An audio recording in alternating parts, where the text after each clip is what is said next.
नमस्कार, आप देख रहे हैं पंजाब केसरी टीवी। मैं हूं करनाल से केसी आर्या। हमारे साथ आज हैं भारतीय किसान यूनियन के प्रदेशाध्यक्ष रतन मान जी। उनसे जानते हैं कि जो आज धरना चौथे दिन में प्रवेश कर चुका है और सरकार या प्रशासन कोई भी किसानों की बात मानने को तैयार नहीं है। 2 बार बात हो चुकी है। सर, क्या कहेंगे? अभी बात और भी हो सकती है। आज का एजेंडा क्या है? हाँ, बातचीत कभी टूटनी नहीं चाहिए और न ही हमारा संगठन कोई बातचीत से भाग रहा है। अगर सरकार सकारात्मक ढंग से और न्याय देने के मन से अगर चर्चा करती है तो एक बार नहीं 100 बार वार्ता के लिए हम जाने के लिए तैयार हैं।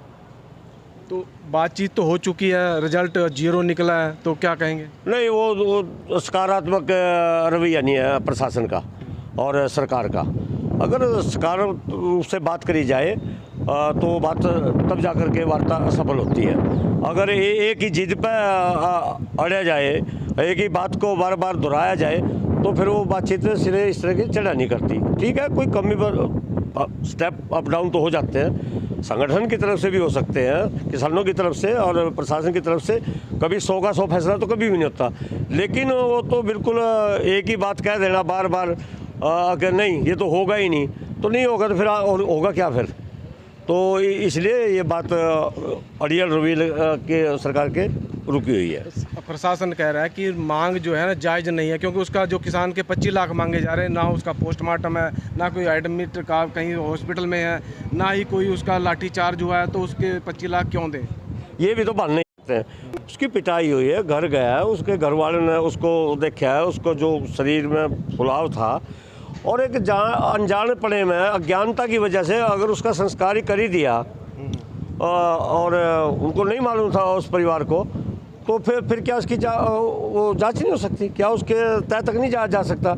ब्लाइंड मर्डर हो जाते हैं जिसका कोई भी नहीं, वो भी तो बड़े बड़े फिर सामने राज निकल के आ जाते हैं। तो इसमें तो कोई घनी बड़ी ज़्यादा बात नहीं है, मतलब ये आनाकानी कार्रवाई है। नहीं, तो इस एपिसोड की जो लाठीचार्ज है, अनिल विज भी ये कह चुके हैं कि हम किसी के कहने से फांसी पर नहीं चढ़ा सकते। कुछ भी बड़ बोल रहा है, हमारा गृह मंत्री बड़ बोल रहा है, वो कुछ भी बोल देता है। मैं उसके बड़ बोलने पर मेरा कोई ना पर्सन है ना कोई जवाब है। तो किसानों का क्या मंथन है, विचार है कि जांच एपिसोड की पूरे की होनी चाहिए, अकेले आयुष सिन्हा की?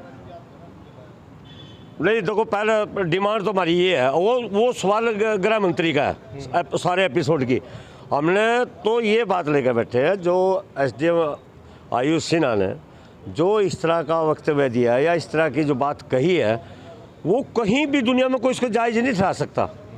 और ये सरकार कैसे उसको जायज़ मान रही है, पता नहीं सरकार की क्या मजबूरियाँ होंगी।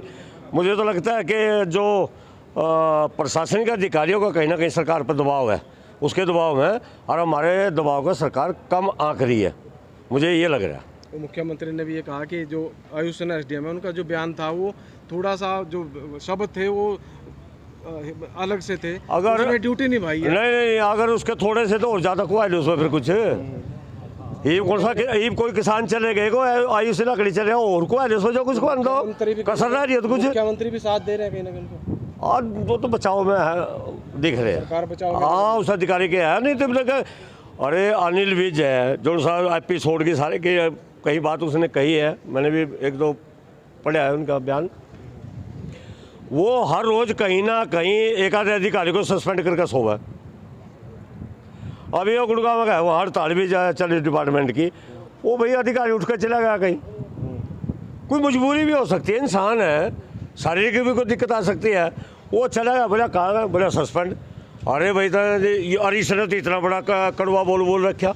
एक अपने आदेश से बाहर की बात कही, अपनी कैपेसिटी से बाहर क्या एक ऑर्डर दे रहा, वो बिल्कुल गैर प्रजातांत्रिक तरीके से कह रहे सिर फोड़ के आना, वरना आना ही नहीं आ, तो वो सस्पेंड नहीं किया जा रहा। जिसने इतने बड़े समाज को ललकारा है, या इतने मतलब एक घृणित और अहंकारी रूप में उसने ये बात कही है। हाँ, लाठीचार्ज, सिर फोड़ने का लाठीचार्ज का तो ऑर्डर दिया जा सकता है, उसके भी लाठीचार्ज के भी कुछ नियम है। अब जो जिला प्रशासन ने या DC ने जो दी जानकारी दी है आज उसमें, तो आयुष सिन्हा को मैजिस्ट्रेट की ड्यूटी पे कहीं पर दिखाया ही नहीं गया, ना ही करनाल के कलंदरी गेट पे, ना ही बस्ताड़ा में। नहीं, वो उसमें तो है, वो घूम रहा आदेश। अरे वो आदेश तो देने लग रहा, नहीं ऐसा नहीं है, उसके आदेश भी जारी होंगे। कोई ड्यूटी मैजिस्ट्रेट लगता है तो एक दिन पहले उसके आदेश सरकार जारी करती है, प्रशासन।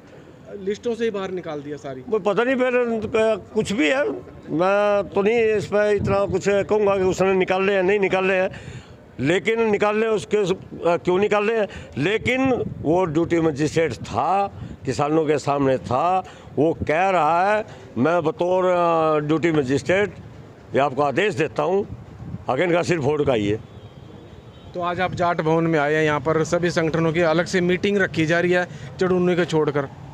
ना मेरे पास ऐसी कोई जानकारी नहीं है कि किस लिए? नहीं अभी कुछ साथी हैं यहाँ, अभी तो जो उनका ओलग है वो अभी यही है। कौन कौन सी यूनियन यहाँ बुलाया? यूनियन वाले तो कुछ नहीं है, सारा ये तो किसान संगठन है। कितने? ना कोई गिनती नहीं है इनका, एक ही मंच है और एक ही पंच है और एक ही इरादा है और एक ही हमारी मांग है, बस सबकी एक ही है।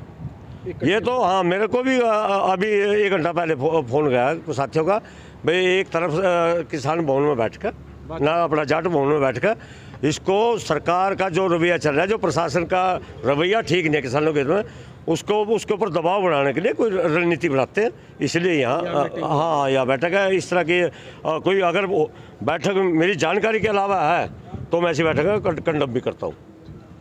तो ये थे भारतीय किसान यूनियन के प्रदेशाध्यक्ष रतन मान जी। उनका कहना है कि जो धरना चल रहा है उसके यहाँ पर मजबूती से धरने को आगे बढ़ाने के लिए मीटिंग यहाँ पर रखी गई और सभी संगठन यहाँ पर आए हुए हैं, परंतु ज्ञात सूत्रों का यही कहना है कि गुरनाम सिंह चढ़ून्नी के खिलाफ जो है दूसरे संगठन यहाँ पर आए हैं कि वो एकाधिकार अपना धरने पर जमाए हुए हैं, उससे कैसे निपटा जाए, क्योंकि दूसरी यूनियन को उसने एक तरफ कर दिया है, जिसको लेकर के आज मीटिंग की जा रही है। करनाल से केसी आर्य, पंजाब केसरी टीवी। हमसे जुड़े रहने के लिए हमारे YouTube चैनल को सब्सक्राइब करें और नई वीडियो की नोटिफिकेशन के लिए बेल आइकॉन को दबाएं। अगर आप ये वीडियो Facebook पर देख रहे हैं तो लाइक जरूर करें और ज्यादा से ज्यादा शेयर करें। धन्यवाद।